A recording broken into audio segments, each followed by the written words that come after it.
Olá, queridos. Deus continue abençoando você, sua vida, sua família, seu ministério. Aqui que você fala, o pastor Sérgio Santos, do meu canal, do nosso, A Luz das Escrituras. E nós estaremos trazendo para você mais uma palavra de Deus ao seu coração. Se você ainda não é amigo do canal, se inscreva, ative o sininho de notificações. Todas as vezes que você estivermos um novo vídeo, você estará aí, o YouTube estará comunicando a você a chegada de um novo vídeo. Deixe suas notificações para que possamos saber se você está sendo abençoado, edificado, em nome de Jesus. Para tanto, quero ler com você bem breve Lucas, Evangelho segundo escreveu Lucas, capítulo 24, e versículo 28, 29 e 30 para nossa meditação. Ao se aproximarem do povoado para o qual estavam indo, Jesus fez como quem ia mais adiante. Mas eles insistiram muito com eles: fique conosco, pois a noite já vem e o dia já está quase findando. Então ele entrou para ficar com eles. Quando estava à mesa com eles, tomou o pão, deu graças, partiu e deu a eles. Conheceram, então, verso 31, então os seus olhos foram abertos e o reconheceram, e ele desapareceu do meio deles. A narrativa do texto vai falar dos dois discípulos de Emaús, conhecido como os dois discípulos que estavam indo na direção de Emaús. Eles estavam perplexos, frustrados, porque há poucos dias Jesus, aquele que eles achavam que era o Messias, que de fato era, mas que em sua consciência, para eles, tinha sido apenas uma fantasia, porque o Messias havia morrido. E eles estavam sem esperança, sem expectativa, sem direção, até indo para lugar onde não deveriam ter ido, saindo de Jerusalém. Mas eu quero destacar aqui três coisas que são importantes e que mudaram não só a direção desses homens, levaram eles a mudar de direção, levaram eles a tomar uma outra atitude, que mudou completamente a vida, a direção e a história desses dois personagens, que são os dois discípulos no caminho de Emaús. E quem sabe vocês também, você que está nos ouvindo, também está indo em uma direção que não deveria ir. Também está frustrado, também está sem expectativa, também está sem esperança. Quem sabe decepcionado, até por uma mensagem que você ouviu, decepcionado por alguém, decepcionado por algo, decepcionado por alguma coisa. Foi o que aconteceu com os discípulos. Eles se decepcionaram com Jesus.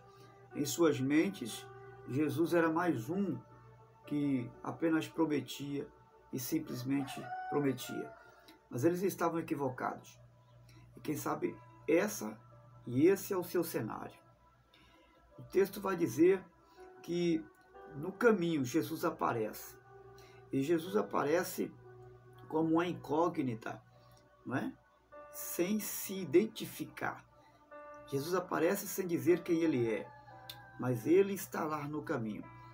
E a palavra de Deus nos ensina que eles convidam Jesus para entrar na sua casa. E essa é a primeira lição. Jesus, ele está aí no caminho, nesse caminho de frustração, nesse caminho de decepção, nesse caminho sem esperança, sem expectativa. Jesus está aí, ele está muito próximo de você. Quem sabe você não está o reconhecendo porque você está frustrado. Como os discípulos, suas mentes estavam cheias de dúvidas, cheios de si mesmo, menos cheios de Jesus. Eles haviam esquecido a mensagem de Jesus. Por causa dos problemas, por causa das circunstâncias, eles haviam esquecido da promessa de Jesus. Quem sabe esse é o seu caso.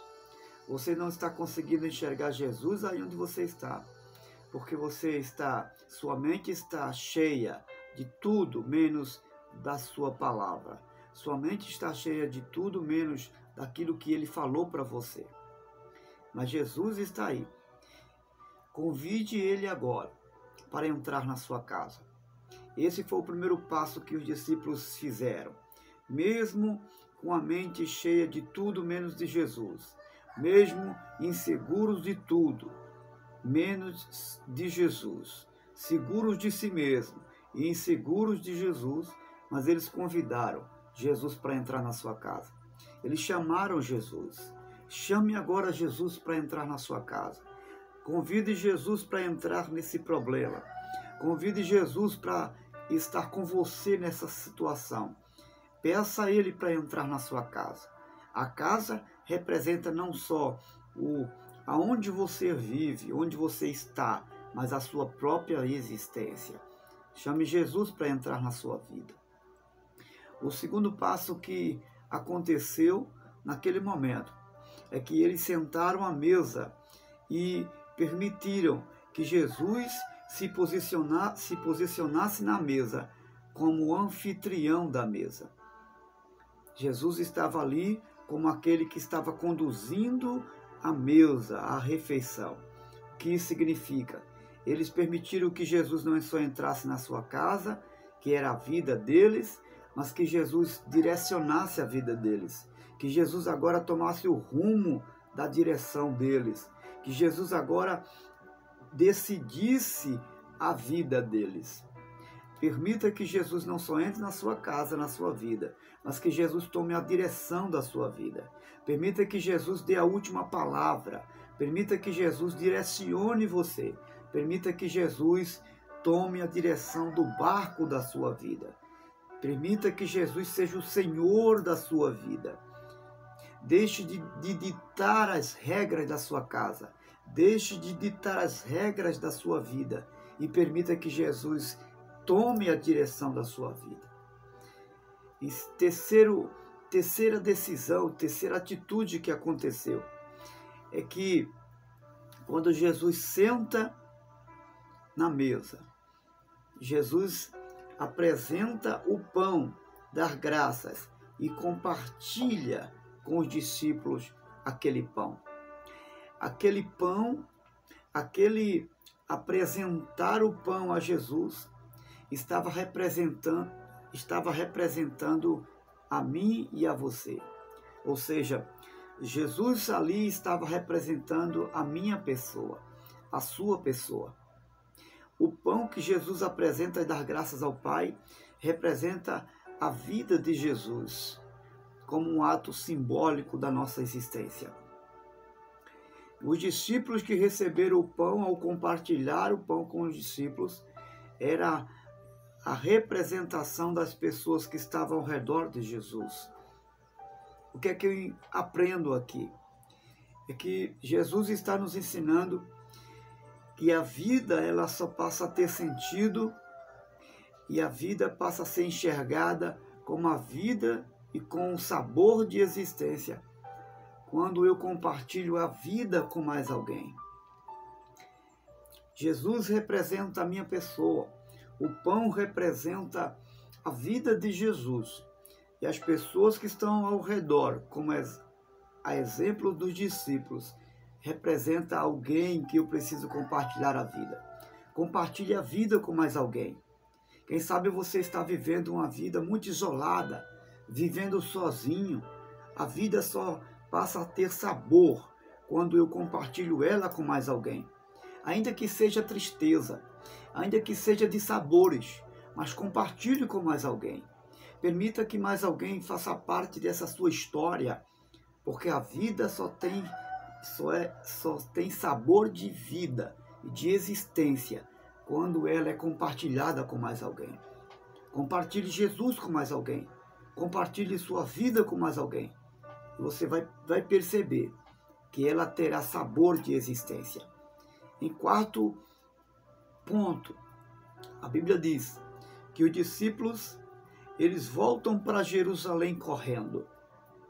E eles voltam para Jerusalém e para compartilhar a vida de Jesus. Quem sabe faz tempo que você saiu de Jerusalém e está indo para uma direção que não é a direção da presença.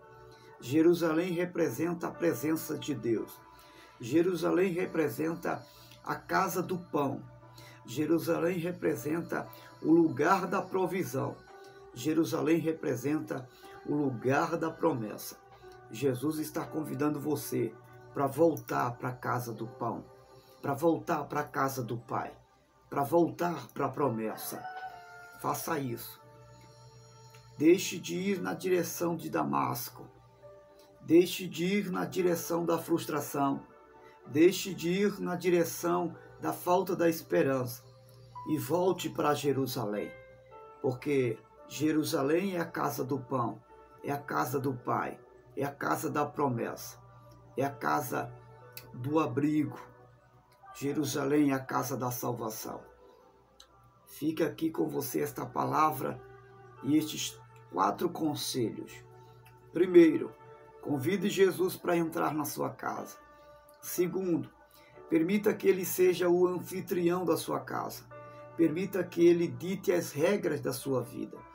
Terceiro, compartilhe a vida de Cristo a mais um com você. E quarto, volta para Jerusalém. O Mestre está esperando por você.